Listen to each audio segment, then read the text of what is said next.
Nothing is launching yet another phone, and this one's probably not going to sell that well in my opinion. So Ligo Yogesh Pra claims that Nothing could be adding a Lite or a T model to the lineup. So let's get into it. What does T or Lite mean? Where is this placed in the lineup?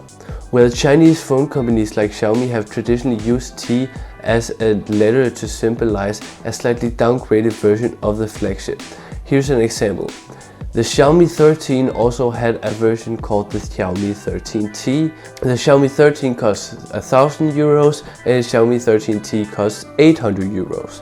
So a slightly downgraded version. This would mean that the Nothing Phone 3T probably would cost around $600, which is in between the Nothing Phone 3 and 3A Pro. Now we need to talk about why I don't think this phone will be a success. The Nothing Phone 3 is not that popular. You can watch my full video about why that is right here. This is because a lot of people think it's super overpriced. And because it's not selling that well, it's already being discounted at some stores. And if the Nothing Phone 3 gets down to $600, who would buy the Nothing Phone 3, which is a downgraded model? Like, that's just stupid. So this is a really good reason why this phone should not come to market. The T branding doesn't really ring a bell for most people.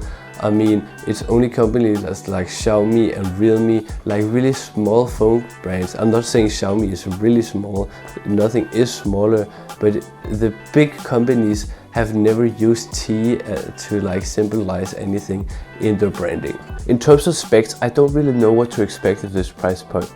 I think they'll probably remove the glyph matrix because it costs so much to produce, but it still needs to be more competitive than on the Nothing Phone 3 because it was very unpopular. So therefore I think they need to keep the same Snapdragon 8 Gen 4 even though they have this lower $600 price point. And maybe they'll like slightly downgrade a camera or something, because I know Nothing is not just going to release almost the same phone for $200 less. So yeah, that was the Nothing Phone 3T, and if you want to see more Nothing content in the future, subscribe, and if you like this video, make sure to give it a like. Thanks for watching.